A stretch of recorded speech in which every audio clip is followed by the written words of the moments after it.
If someone had told me 2 years ago that a gym of all places would be where I'd finally unlock who I really am, I'd have laughed in their face.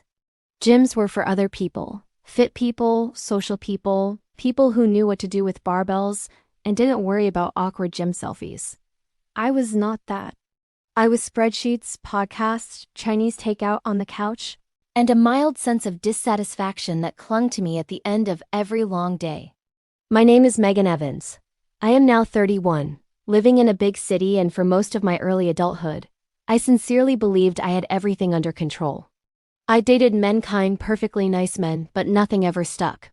I chalked it up to bad chemistry, work stress, or just having high standards.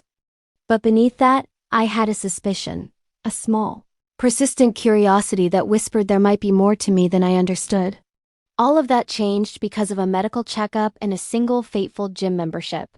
It started like this. My best friend Kat staged a mini intervention after I spent my 30th birthday eating leftover cake in sweatpants and declining her invitations to go out dancing. She dragged me to brunch the next morning, and over mimosas said, "Meg, real talk? You don't have to become a yoga influencer, but would it kill you to break a sweat at least twice a month?" A week later, at my annual physical, my doctor gently said, "Your cholesterol's creeping up. How's your activity level?" The shame burned hotter than any treadmill could. So, I signed up for the gym near my apartment, the kind with too many mirrors and a free first session with a personal trainer. That's how I met Sophie Halley. Even now, I remember that first session. I'd worn an old college t-shirt and baggy leggings, hoping to blend in. Sophie greeted me behind the front desk, mid-30s, curly light brown hair in a perpetually messy ponytail, eyes bright even at 6:30 a.m. Her handshake was firm, her smile wide, and although her arms looked sculpted enough to swing me overhead, something about her presence felt safe. "What are your goals?" she asked as we went over paperwork. "Not to pass out in front of strangers," I deadpanned. She snorted. A plus honesty. "Got it, no passing out, and maybe a little confidence by the end of this."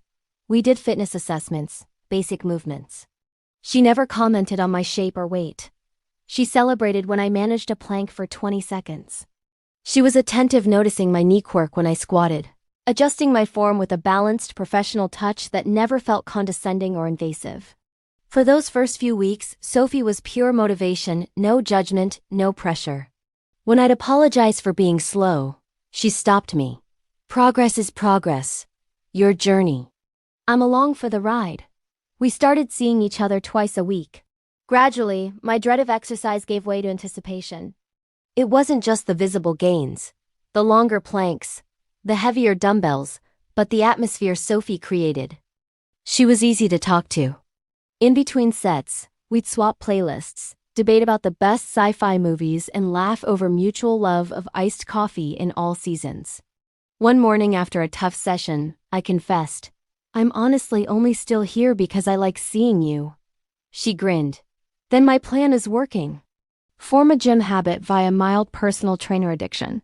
We both laughed, the joke lingering. I felt a tingle I'd never felt before for anyone else. I brushed it off as endorphins. Months went by. I started noticing things about Sophie. How she remembered the tiniest details from stories I told. The way she would gently correct my posture. And the sincerity in her congratulations when I hit a milestone. I'd catch myself watching her adjust the bench or joke with another client, a mix of admiration and something deeper twisting in my chest. Every high five lingered.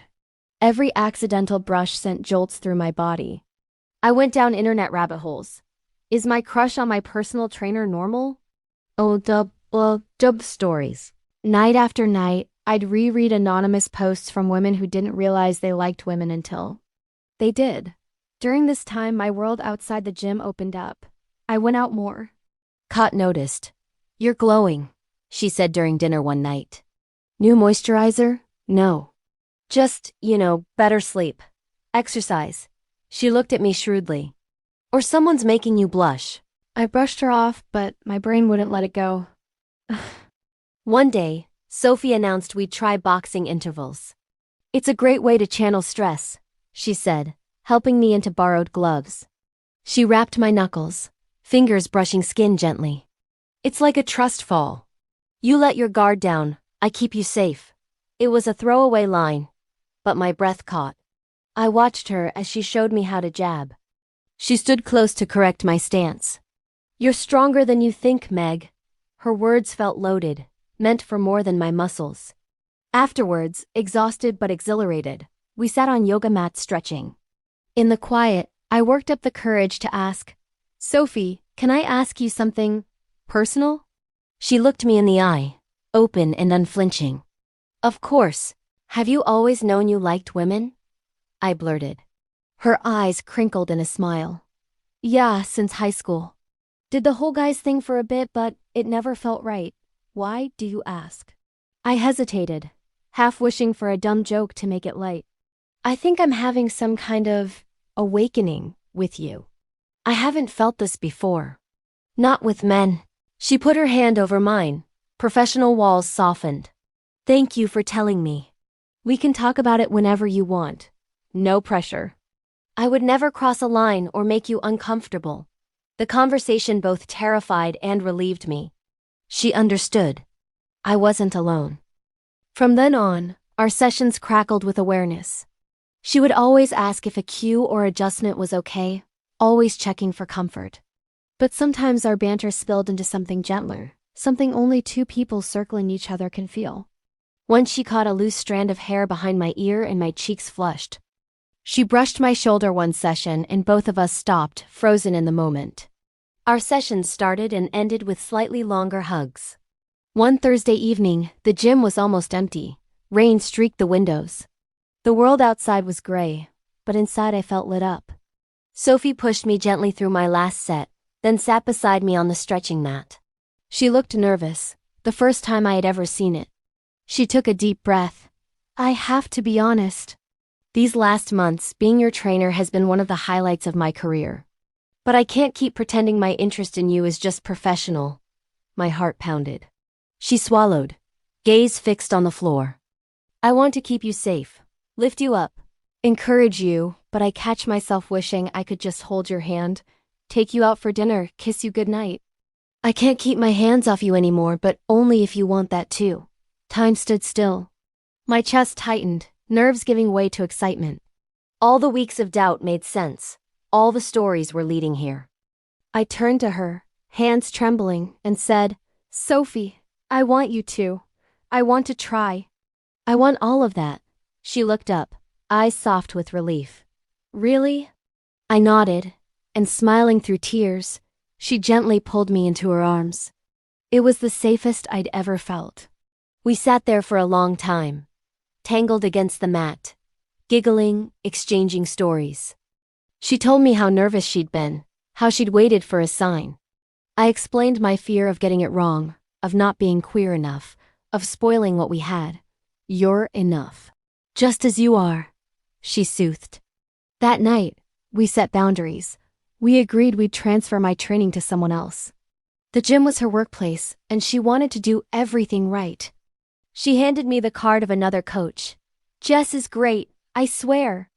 And she makes amazing snack recommendations. We texted late that night, no more work anxiety, just learning each other. Our first official date was Sunday morning. Pancakes at a cafe by the river.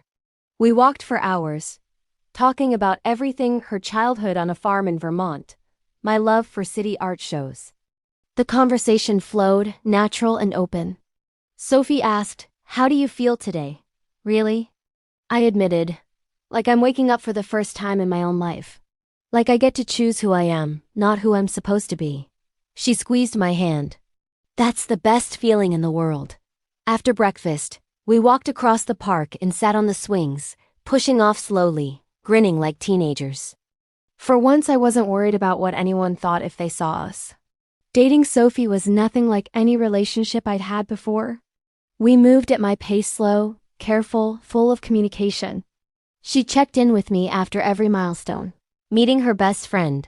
Lila is a riot, you'll love her. Going to my first Pride event. I'll be your guide. You can bail any time.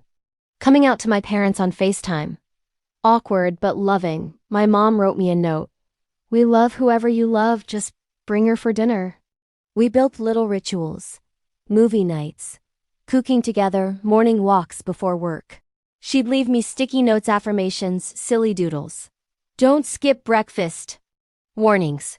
Once, we spent a weekend at a lake cabin, just us. We spent hours talking, swimming, cooking, reading side by side. That night, she asked, "How do you feel in your body now?" I thought about it. Stronger, braver, more at home. Because of you. We had challenges, of course. There were insecure days when I worried I wasn't fun enough for her, or that my inexperience would doom us. Sophie always listened, reassuring me gently. "You're more than enough, Megan." And I love that this is our story, not anyone else's. On the anniversary of our first training session, we went back to the gym together. She'd left her old job for a private studio. After hours, she led me to the empty fitness room.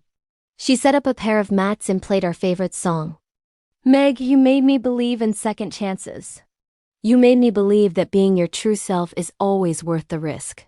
I love you, messy, sweaty, scared. Brave, you're everything I hoped for in a partner."